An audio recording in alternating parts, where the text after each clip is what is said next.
Welcome. Om Sahana Vavatu Sahanau Bhunaktu Sahaviryam Karavavahai Tejasvi Navadi Tamastu Ma Vidvishavahai.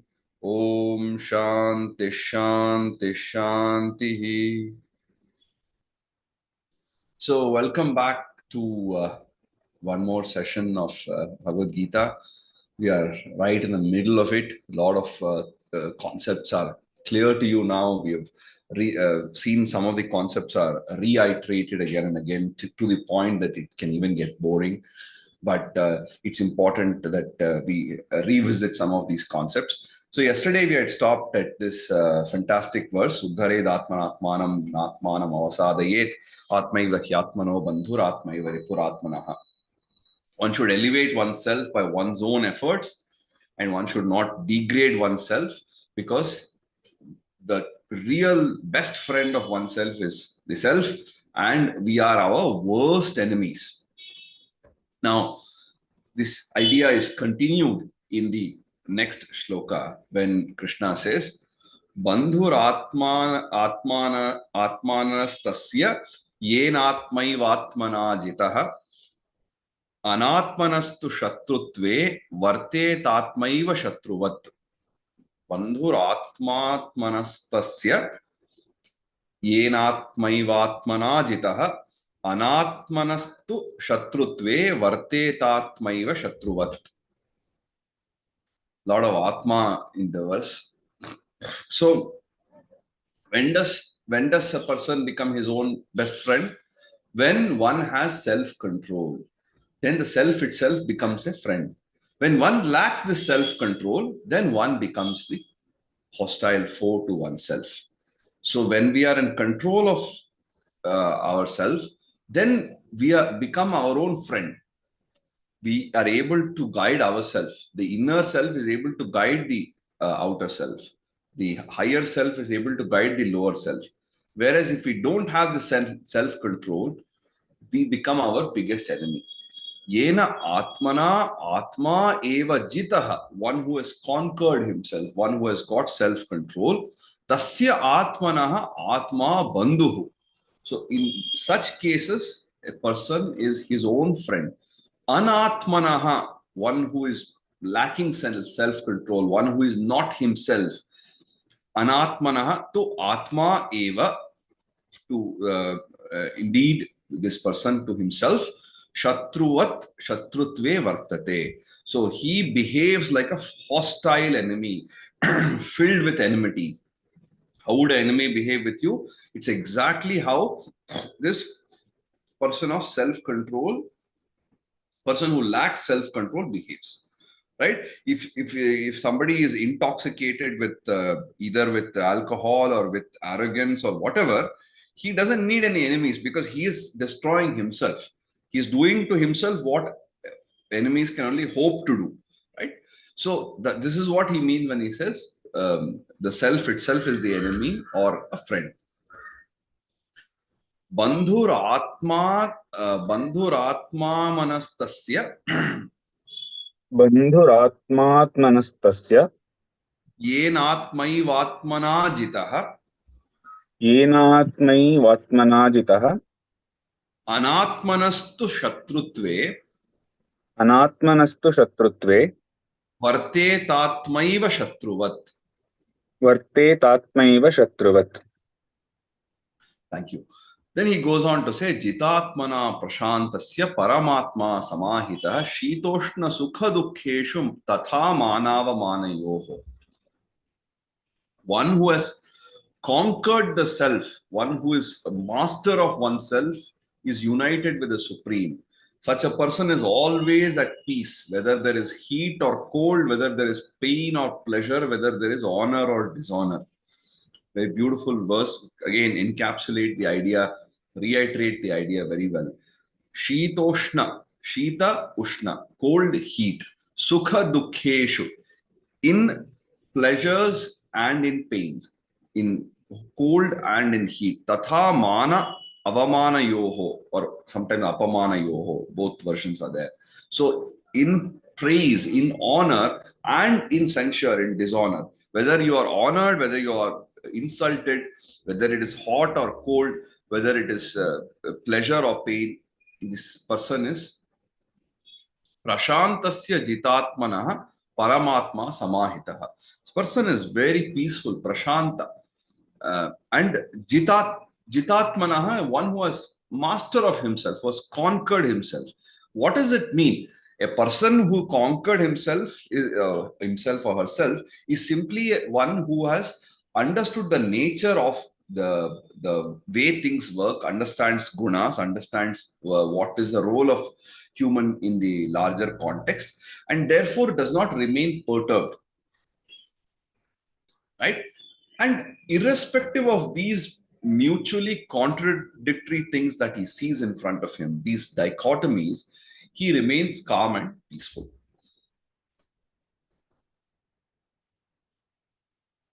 Yeah. And some comment from Dr. Sri Krishna. There is quoted, Mark Twain. So the worst loneliness is not to be, comfortable with yourself, is not to be completely with oneself. So if you are finding your own existence as a burden and as a trouble, then you are it becomes very difficult for you. It's almost like a hostile situation, right? Now, a person who is comfortable with himself, who has mastered himself or herself, he's united with the supreme, because he is the same irrespective of these mutual dichotomies. So again we see less dependence on the external environment and contentment within. Again, very nice shloka. Jitatmanah prashantasya जितात्मनः प्रशान्तस्य paramatma samahitah परमात्मा परमात्मा समाहितः शीतोष्ण सुख दुःखेषु शीतोष्णसुखदुःखेषु तथा मानावमानयोः. तथा मानावमानयोः. Then he says, Jnana Vijnana Triptatma Kutastho Vijitendriyaha Yukta Ityuchyate Yogi Samaloštashma Kanchanaha. Another very, very beautiful shloka. A yogi is somebody who is steadfast in yoga, and he has attained fulfillment, he has attained contentment through jnana and vijnana, both knowledge and wisdom, or the theoretical knowledge and the experiential wisdom, both jnana and vijnana. And he has conquered his senses, his mind doesn't wander, and he has equal regard for gold, mud, or stone. It's again very, very perceptive verse. Jnana Vijnana Triptatma. So, through knowledge and wisdom, he is a satisfied soul. Triptatma. Kutastaha. He's very firm. His mind doesn't waver. He's extremely resolute. Sama Loshtashma Kanchanaha. One who treats mud, stone, and gold in the same way. Vijitendriya, he has conquered his senses. Yuktaha yogi. So a yogi is one who is steadfast in yoga. So this kind of a steadfast person, yogi iti uchyate. He is called a yogi. He is hailed as a yogi. Now this idea comes, I think, a couple of times in the Gita, where the same respect or same regard for gold, mud, and stone. Now this does not mean a yogi is a person who will wear a mud bangle to a wedding. Okay, so he is not a person who will wear a necklace. She will not wear a necklace made of stone to some public event. She will wear a nice golden necklace or a golden bangle. No problem. But this yogi, in their mind, they know that at the end of the day, this is not too different from one another. They don't have any special attachment because it is gold. They don't have any special virakti because it is mud. At the end of the day, when we are operating in this level of adhyatma, where it is purely experiential knowledge, wisdom, bliss, all this operating, then we know it's not, these things don't matter. For example, when we are sitting and meditating, or when we are in deep sleep, or when we are deeply engrossed in watching a movie or listening to a dance, music program, or watching a dance recital, in at those moments we don't need the world. We are so immersed in this activity, we don't need the world. So at those points of time, we know very well that whether it is a gold or a mud, you won't bother, right? So when you are asleep, whether you have a golden slab next to you, or a wooden slab, or a stone slab, it makes no difference to you. So a realized person is in that state of mind. So he or she does not make any great distinction between these things. So again, we see so many different ideas. One is finding contentment through jnana, vijnana. Kutastha, one whose mind doesn't waver, very firm, equal regard for mud, stone, or gold, and conquered the senses. Vijitendriyaha, yuktaha, one who is steadfast and focused. So all these qualities, when it is there in an individual, is called a yogi.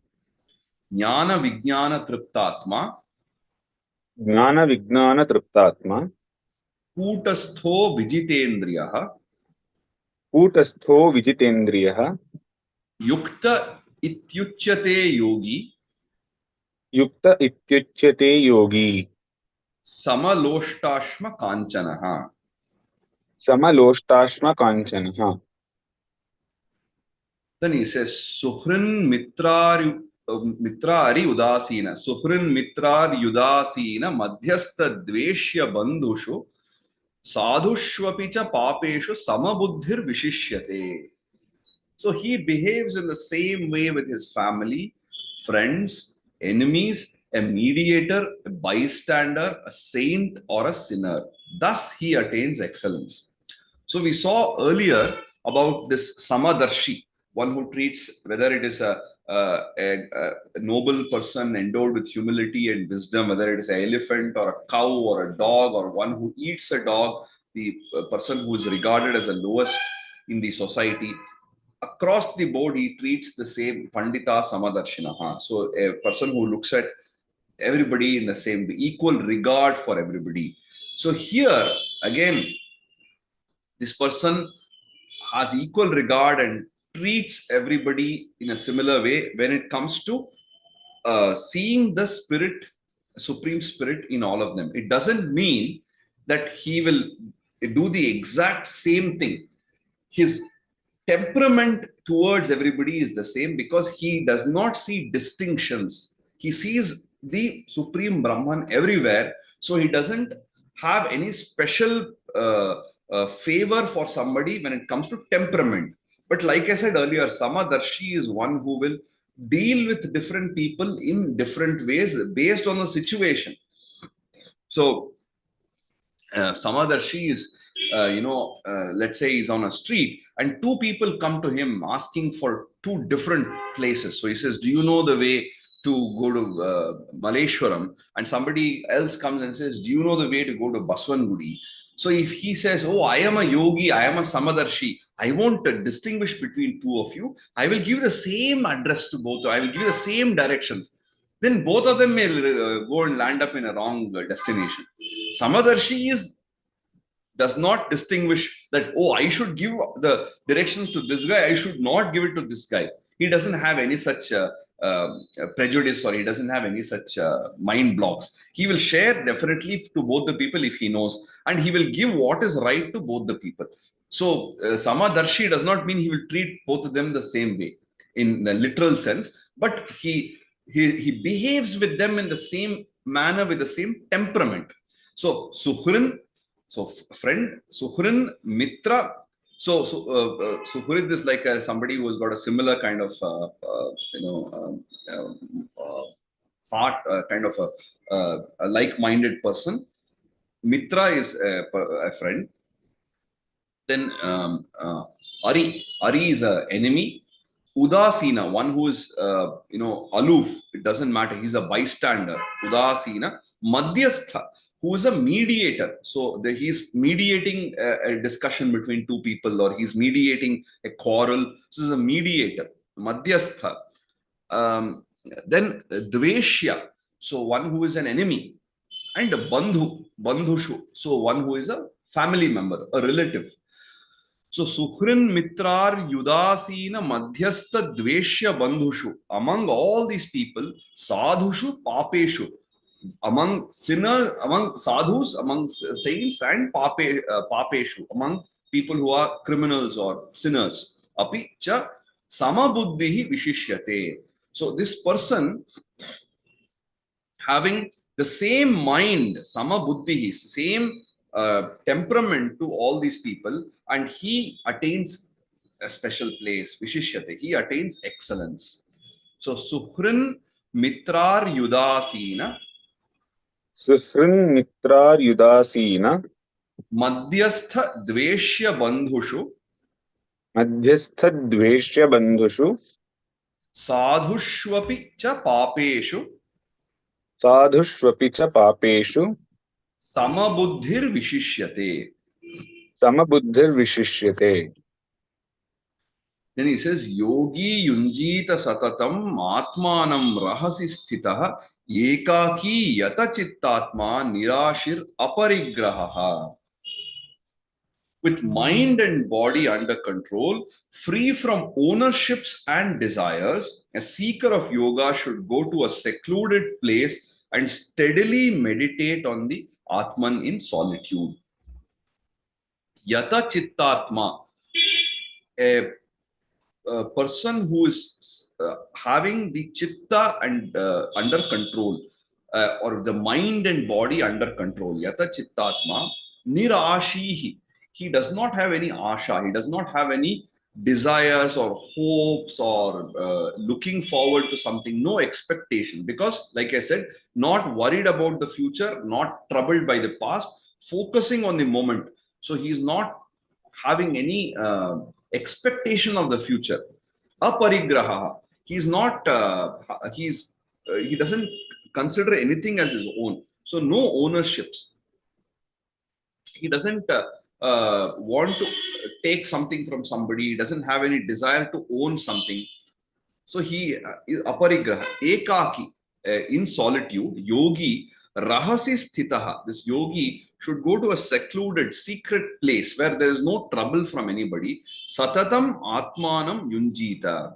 So constantly he must meditate on the Atman. He must meditate on the higher self.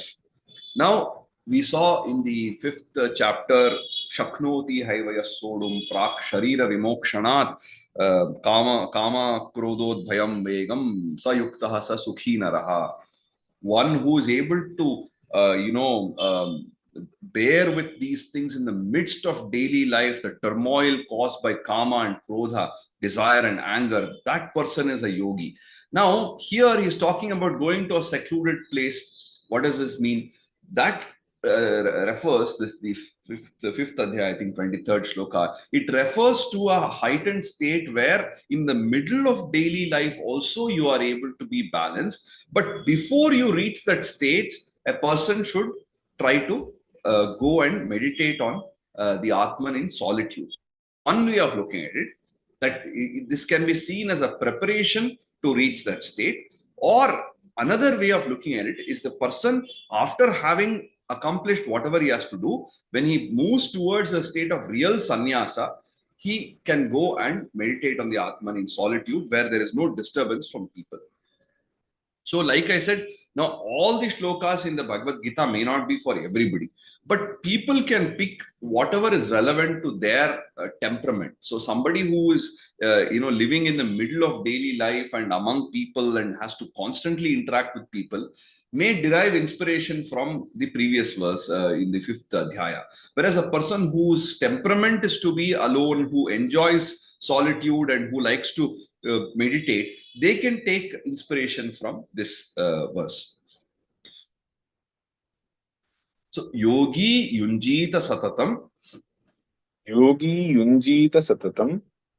Atmanam rahasi sthitah आत्मानं रहसि स्थितः ekaki yata chittatma एकाकी यतचित्तात्मा nirashir aparigrahah. निराशीरपरिग्रहः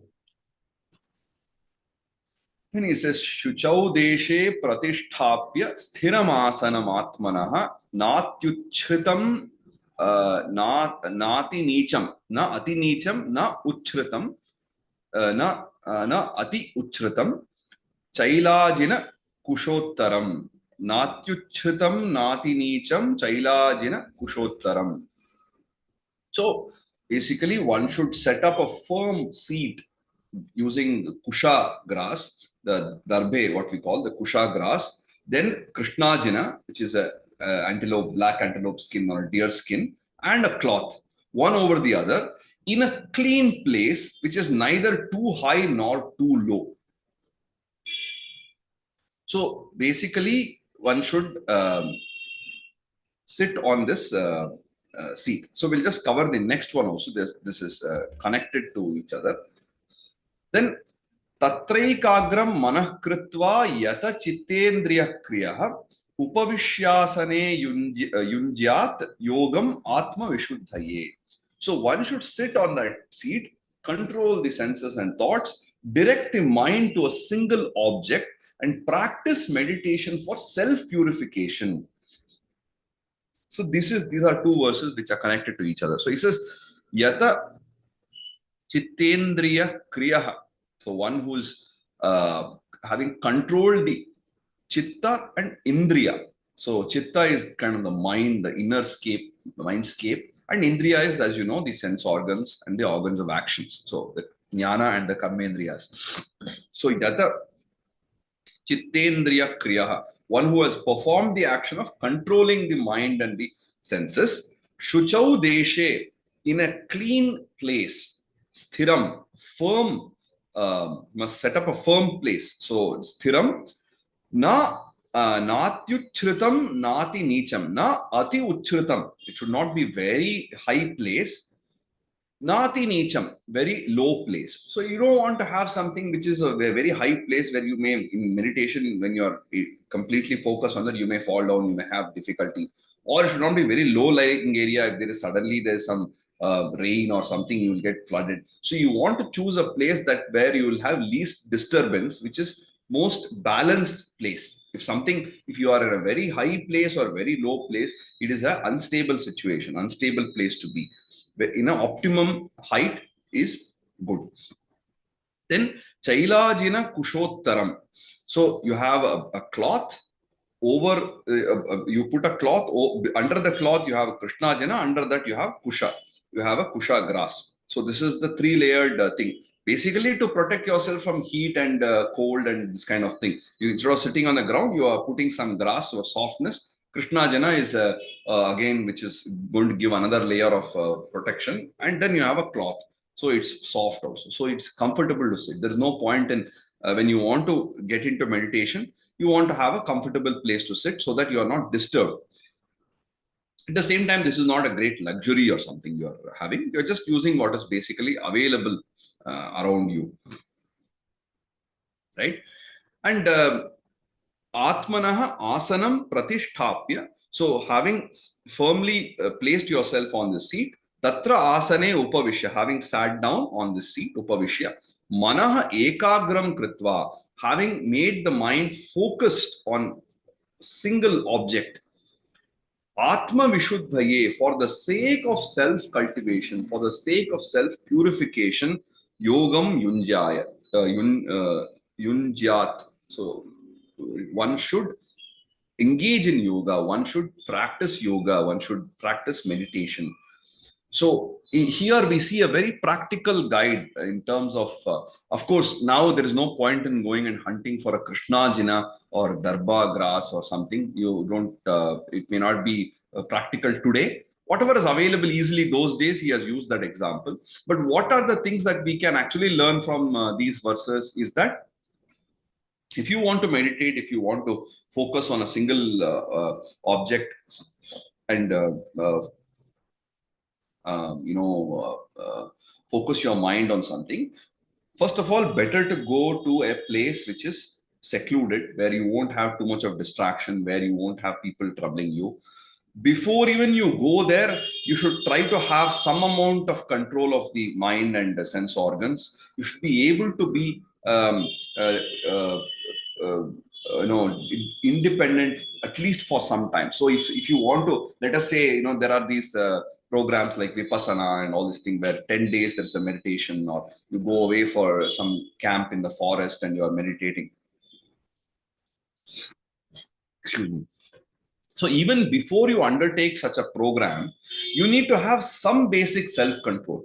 If you say, no, I cannot let go of my morning coffee, or if it is a Thursday, it's a pizza day, I have to have pizza Thursday evening, or Saturday morning, we go for a walk with friends in some place and have a coffee, I have to go there with my friends, or Sunday evening, I have to have a beer with some college buddies. But if you have all these programs, you cannot do meditation, right? So you must be able to give up all these things if you want to seriously do some meditation, or you want to do any activity cut away from the world.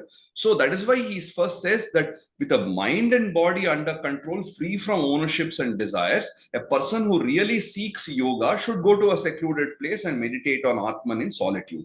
Then once you are gone there, you set up a firm seat. Whether today you can get Krishnajana or not doesn't matter. Wherever you are meditating, it should be a firm place. It should not be too high. It should not be too low. It should be fairly well insulated from the heat and cold. If it is very cold, it will be difficult for you. If it is very hot, the ground may be not very conducive. So you put a small sheet or something so you are sitting comfortably and meditating.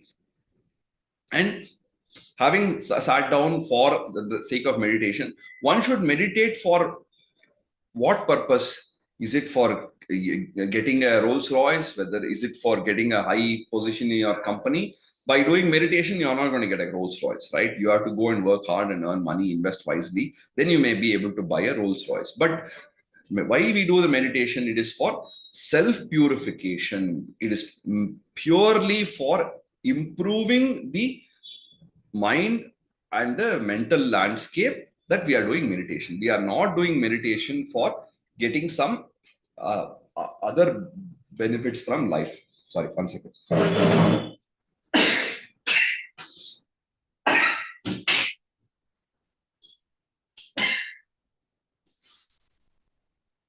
Excuse me. So we are not doing meditation to get some special benefits in terms of material benefits. We are doing it for self-purification, for raising our own standards. So two verses, one after the other. So Shuchau Deshe Pratisthapya. शुचौ देशे प्रतिष्ठाप्य Thiramasanam Atmanaha. स्थिरमासनमात्मनः Natyuchritam Nati Nicham. नात्युच्छ्रितं नातिनीचं Chailajina Kushottaram. शैलाजिनकुशोत्तरम्. Then Tatraikagram Manah Kritva. तत्रैकाग्रं मनः कृत्वा Yata Chittendriya Kriyaha. यतचित्तेन्द्रियक्रियः Upavishyasane Yunjyat. उपविश्यासने युञ्ज्यात् Yogam Atma Vishuddhaye. योगमात्मविशुद्धये. Then he says, Samam Kaya Shiro Grivam Dharayan Achalam Sthiraha Samprekagram Swam Dishas Chanava Lokayan. Keeping the body, the head, the neck straight, steady, and still, looking at the tip of the nose, not letting the eyes wander. Again, this is connected to the next one. Prashantatma Vigatabhihi or Prashantatma Vigatabhir Brahmachari Vrate Sthitaha Manas Samyamya Matchitto Yukta Asita Matparaha. Remaining calm and fearless, sticking to the principles of Brahmacharya, with the mind under control, one should sit resolute, thinking of me as the supreme goal, or thinking of the supreme, thinking of Krishna, thinking of Brahman as the supreme goal. So, Kaya Shiro Grivam. Kaya is body, Shira is head, Griva is neck. So, Kaya Shiro Grivam. So, the body, the head, and the neck, Samam. So, making it balanced, keeping it straight. Achalam, not shaking, not moving about and being steady and unshaken, not shaking.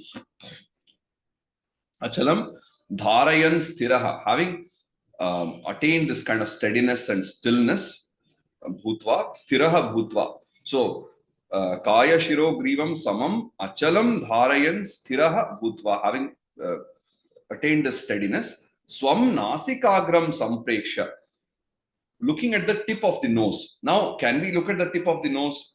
It's not practical to, we can't see the tip of our nose, however hard we try, right?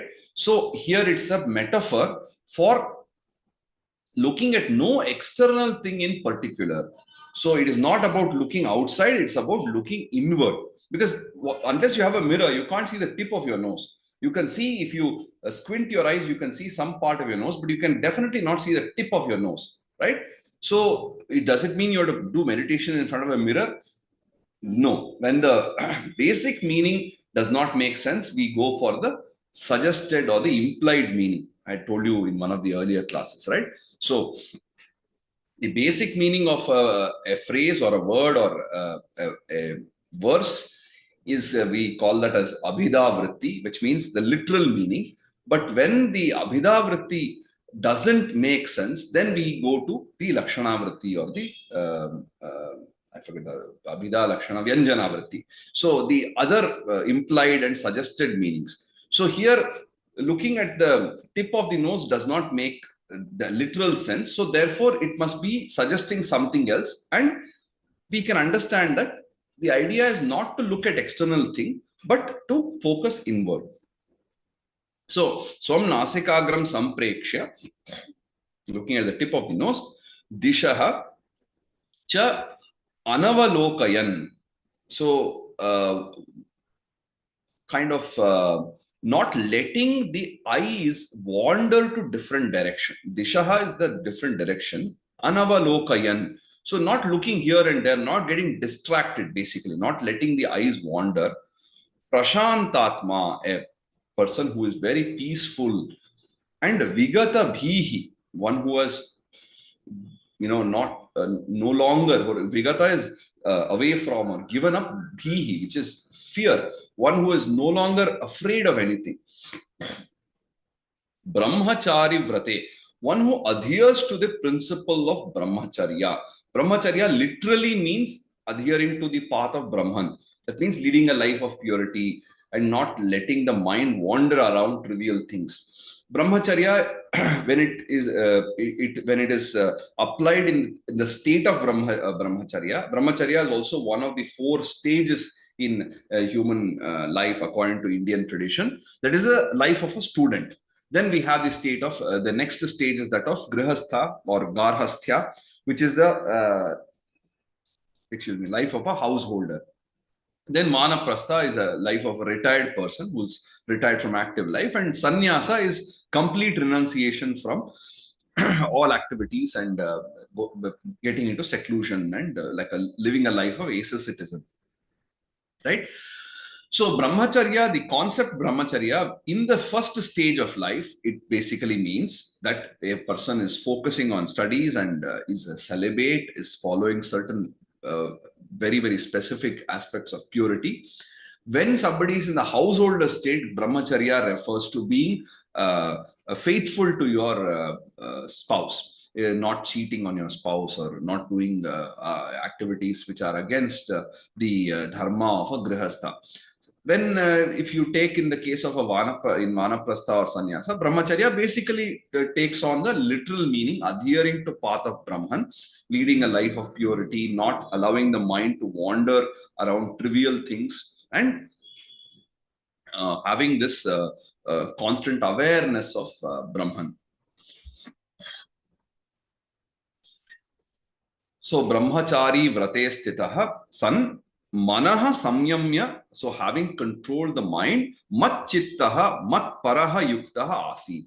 So sitting with the complete focus on the supreme being, and focus. So again, because Krishna or Brahman, same thing. The focus is on some people who believe in this personal God, who have association with personal God, can focus on Krishna as a personal God, or Brahman as a universal idea. So thinking of the uh, supreme being, Brahman, as the supreme goal, focusing on that, he sits and meditates. So we see that here, a lot of these things in the sixth chapter are very practical tips on actually getting into meditation.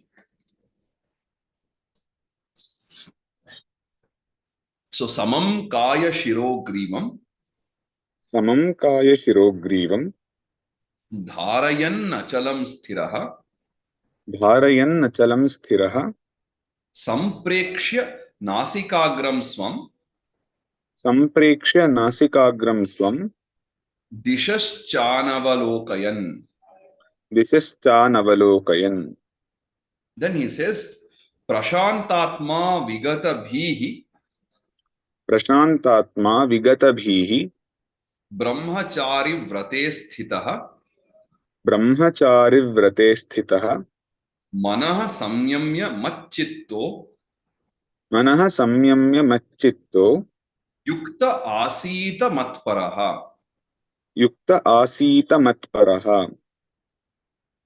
Then he says, युञ्जन् एवं सदात्मानं योगी नियत मानसः शान्तिं निर्वाण परमां मत् संस्थाम अधिगच्छति. So thus a seeker of yoga who is constantly disciplining himself or herself with a steady mind attains the supreme blissful peace that abides in me. So niyata manasaha, a person who is always controlled and controlled his mind and disciplining himself. Niyata manasaha yogi, a yogi. Evam sada atmanam yunjan. Atmanam yunjan. So one who is disciplining himself. Nirvana paramam, the supreme nirvana, supreme blissful peace, or the liberation, mat samstham, that abides in me. Mat in me, samstham is established in me. Shantim, the peace, adhigachati, attains. So that kind of supreme nirvana, which is that release and that lasting peace, that state of release or mukti or salvation, whatever you call, that ultimate state, whatever state of bliss that I am in, they attain the same state. So there is an assurance that by following these principles, you can attain the same state as some Jivan Mukta like Krishna or Buddha or Ramakrishna Ramana, these kind of people. Excuse me.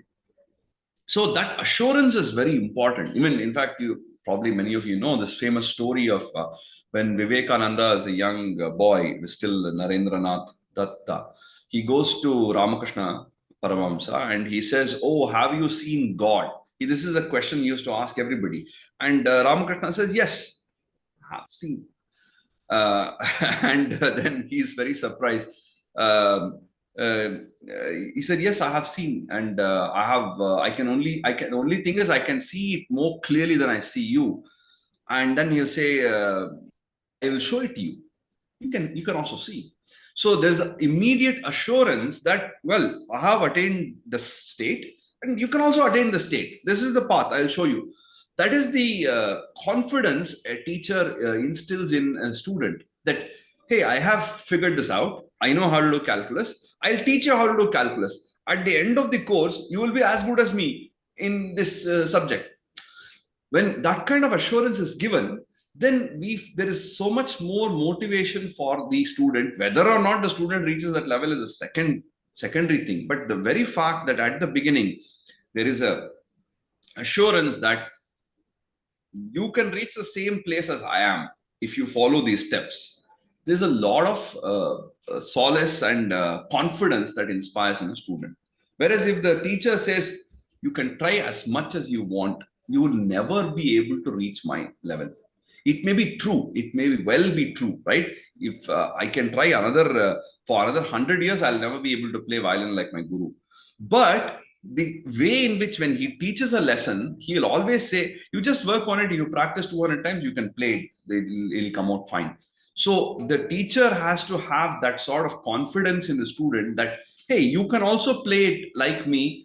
You can also reach the same level if you put the same level of exercise and practice and training that I have done. You can do the same thing, even though that may not be true. That confidence that teacher gives is very, very important. So here Krishna is giving him that confidence that people who, the seekers of yoga, who are constantly disciplining themselves with a steady mind, they attain the same state of nirvana as me. So if they're able to follow this procedure, they can very happily take my place.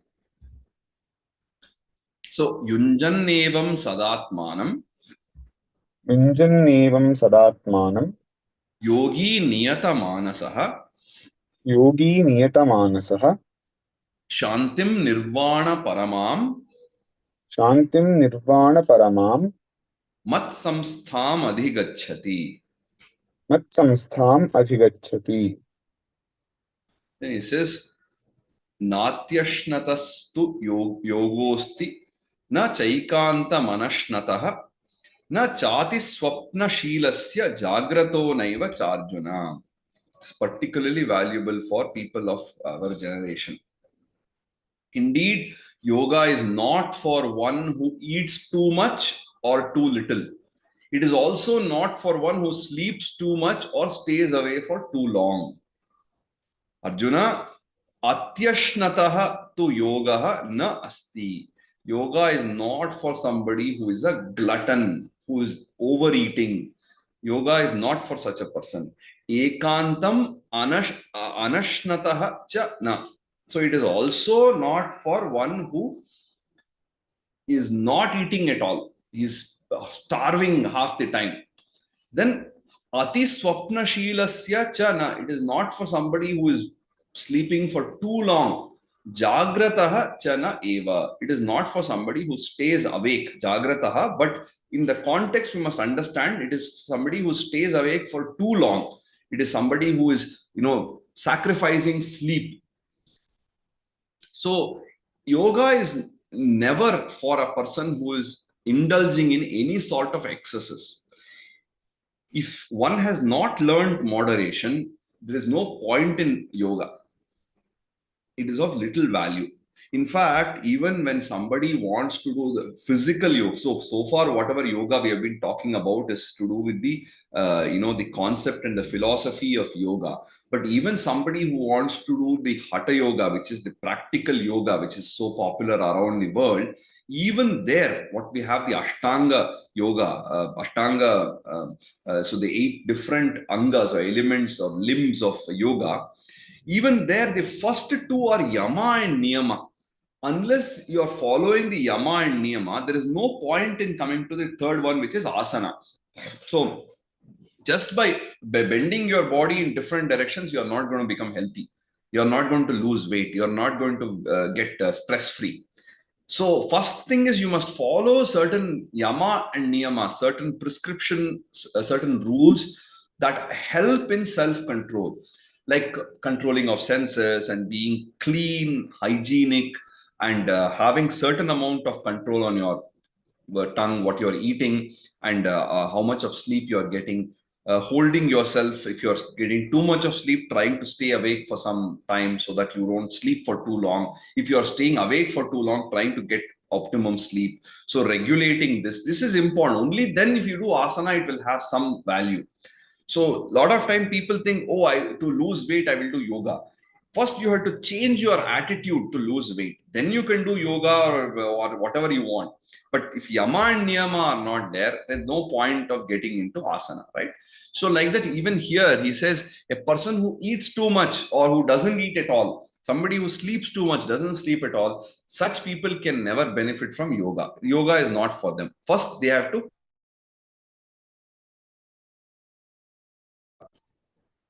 नात्यश्नतस्तु योगोऽस्ति नात्यश्नतस्तु योगोऽस्ति न चैकान्तम् अनश्नतः न चैकान्तम् अनश्नतः न चातिस्वप्नशीलस्य न चातिस्वप्नशीलस्य जाग्रतो नैव चार्जुन.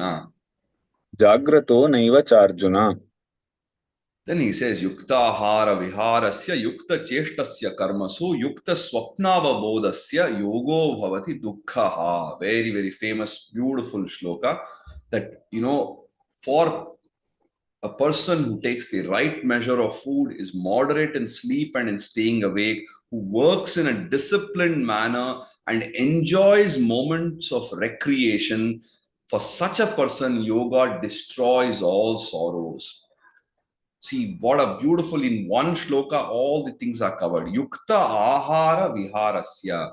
Optimum amount of ahara, which is intake of food, vihara, which is, enjoyment and leisure, relaxation. Karmasu yukta cheshtasya. So one who is disciplined in action. Yukta swapnava bodhasya, who is balanced in the amount of time he is awake and amount of time he sleeps. For such a person, yoga dukkha bhavati. Yoga becomes a destroyer of sorrows for somebody who is balanced. So it is important to be disciplined in work and enjoy moments of recreation. Important to sleep well and be awake for the optimum period of time. And take the right measure of food, not overeat. What else you require? This one shloka should be put in every corporate office in the world. Very, very important. Anyone who want to be productive and happy and leading a life of peace, this one shloka is enough. Very simple. Balanced in food, balanced in sleep, balanced in work and leisure. If such a person engages in yoga, then even whatever little sorrows are they get destroyed. So one does not require great amount of money, one does not require great amount of influence and power and network to bring this into practice. You can do it in your own homes. You can do it by yourself. This is something completely under your control. Yuktahara viharasya युक्ताहार विहारस्य युक्तचेष्टस्य कर्मसु युक्तचेष्टस्य कर्मसु स्वप्नावबोधस्य युक्तस्वप्नावबोधस्य योगो भवति दुःखः. योगो भवति दुःखः. Then he says, Yada viniyatam chittam atman evatisthate evavatishthate atman evavatishthate nisprahah sarva kamebhyo yukta ityuchyate tada. So, with the mind under control, free from cravings and absorbed in the Atman, one attains yoga. So, what are the prescription for yoga? Yada, when viniyatam chittam, viniyatam, where the chitta, the mind is controlled. Atmani eva avatisthate, one who is absorbed in the Atma, one who is absorbed in the higher self. Atmani eva avatisthate. Sarva kamebhyah nisprahah. In all actions, so sarva kamebhyah, in all desires, nisprahah, one is free from, one is detached when it comes to any craving. So free from all sorts of, so completely detached. Tada, when yada tada. So when viniyatam chittam atmani eva avatisthate sarva kamebhyah nisprahah. Three things. Tada yuktaha iti uchyate. Then such a person is said to be yukta. Such a person is said to be one with himself. He's attained yoga. So one is the three parameters. One is mind under control. Second is established, absorbed in the Atman. And finally, from cravings, free from desires. again, we have seen this many times. He's just putting it together in this kind of a format. Yada viniyatam chittam यदा विनियतं चित्तम् आत्मन्येवावतिष्ठते आत्मन्येवावतिष्ठते आत्मन्येवावतिष्ठते निःस्पृहः सर्वकामेभ्यो निःस्पृहः सर्वकामेभ्यो युक्त इत्युच्यते तदा. युक्त इत्युच्यते तदा. Then he says, Yatha Deepo Nivatastho Nengate Sopama Smrita Yogino Yatachittasya Yunjato Yogamatmanaha. A yogi who has mastered thought by meditating on the Atman is like a lamp that does not flicker when sheltered from the wind. Yatha, just as Nivatastha Deepaha Na Ingate, just like a lamp which is sheltered from the wind, it does not flicker, na ingate, sa upama atmanaha. In a similar manner, atmanaha yogam yunjata, one, the atma, the the person who is united with yoga or who has attained yoga, yata chittasya, having controlled the mind, having controlled thoughts, yoginaha smrita. So know these people to be yogi. So just like the lamp which is kept in a place sheltered from wind does not flicker, it is so steady, and it has a bright light. Similarly, one who has sheltered their mind from all these winds of distraction, winds of cravings, winds of anger and sorrow, and these kind of other things, distractions. Their mind is like their thoughts and their inner landscape is so firm and steady.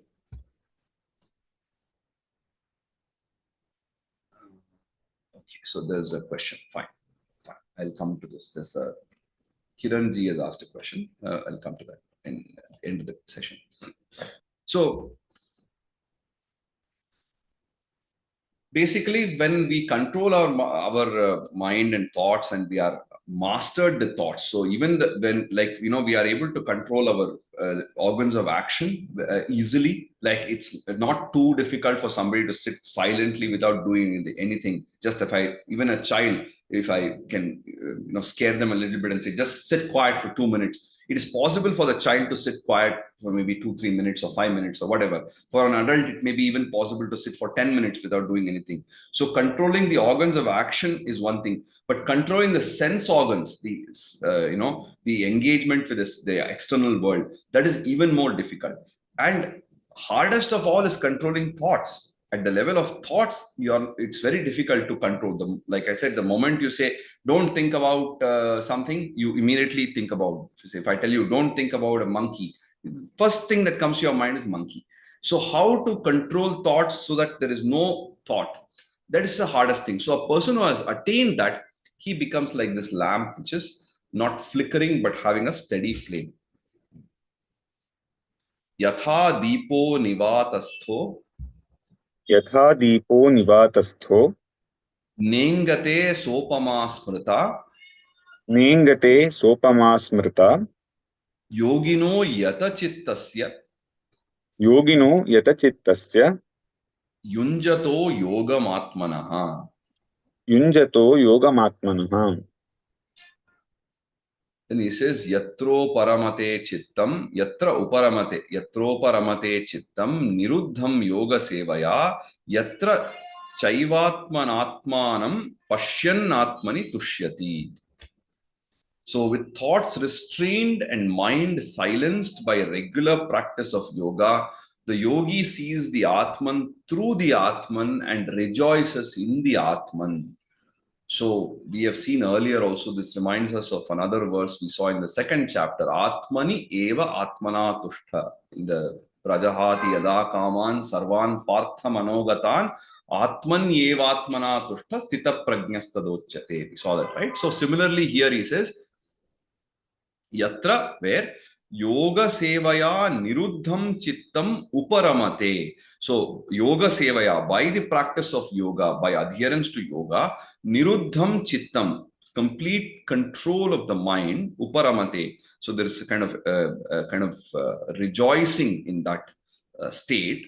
Yatra cha eva atmana atmanam pashyan atmani tushyati. So there with that, so having attained, having controlled, having adhered to yoga, yatra yoga sevaya niruddham chittam uparamate, having controlled his mind and rejoicing in the self, and atmana atmanam pashyan. So having seen the atman through the atman, atmani tushyati, is satisfied with the atman. He finds fulfillment in the atman. So once he sees the supreme being everywhere, then there is no distinction. So we saw earlier about the drik, who is the seer, the person who is seeing, the drishya, which is that which is being seen, and the act of seeing, which is called darshana. So drik, drishya, and darshana, they are three different things, right? But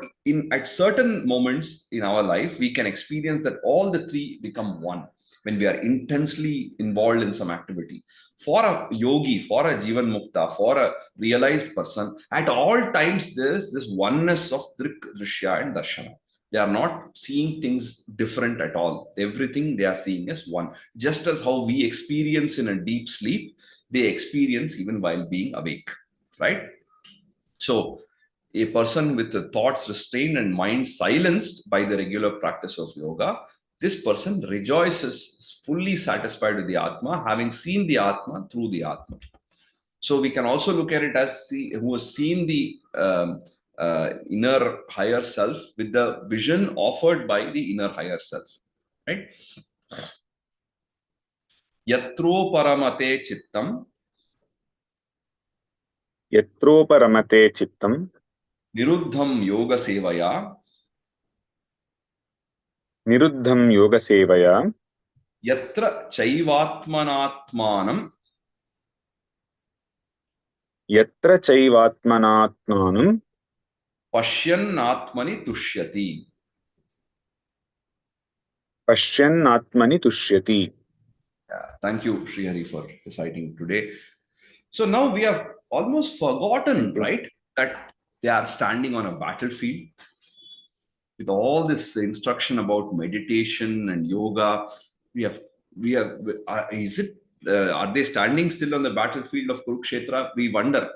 Imagine the kind of instruction that Krishna is giving, the kind of mental state Arjuna will be from the time of, I'm not going to fight and agitation. Through the course of the 5th, 6th chapter, almost it is so serene, the atmosphere itself changes. So he's brought to a much more comfort. So the agitation is lowered, because when we are reading so many times in the middle of the 5th or 6th chapter, when I'm reading, then I'm like, oh my God, this is happening in Kurukshetra. There's going to be a bloody battle after this. And here we are reading all about meditation and self-control and all these things. So the nature of the instruction is such that you're almost forgotten about the warfield. There's so much of detailed description of all these other things. So let's quickly go to this question of Kiranji. So, Kiranji has a very interesting question. 6:17 says, Yogo bhavati dukkha, so yuktahara viharasya. We see nothing but intense suffering in the lives of yogis, including Vivekananda, Krishna, Rama. How can these two facts be realized? Even Ramana Maharshi has said that suffering is the way to realize, and so on. Now, one thing we must realize is that when we look at the external life of many of the yogi, we may see suffering, we may see difficulty, but from their point of view, it is not seeing this as a suffering. Because otherwise, it would not have been possible for, like, say, Ramana Maharshi was meditating for months together in the cave of some temple with insects had eaten up his body, and somebody came and rescued. In that intense meditation, from his point of view, he's not seeing this as suffering. Whereas from outside, we see that, oh, they are suffering so much. Now, Krishna, another example. In Krishna's life, so much of turmoil. He tried so much he did a mass exodus, took everybody from Mathura to Dwaraka, settled up the Yadavas, give them a lot of support, and they started maritime trade. They became very successful. At the end, they killed each other in a drunken brawl. So many things that he did were not successful. They did not work out the way he planned. But did he get perturbed by it? He did not. So when somebody is working for larger welfare, they will definitely face difficulty, challenges, suffering. But for a yogi, his sorrows are destroyed, because if they were experiencing the same level of sorrow that we are assuming, they could never have even done what they have done. Because they had risen above that, they are able to accomplish so many things. So I hope that somewhat answers your question. So yeah, my uncle said Ranabhumi was made Aranya Bhumi. So it's like, although it's a battlefield, it became almost like a tapovana. So I hope I've answered your question, Kiranji. If you still have some other thing, you can just send me a mail or WhatsApp, then I can bring it up tomorrow. So thank you so much for a patient hearing. We will meet 2 days later, Sunday evening US time and Monday morning India time. Thank you. Om Tat Sat. धन्यवाद sir. Thank you. Namaste. Thanks, sir. Thank you so much. धन्यवादः.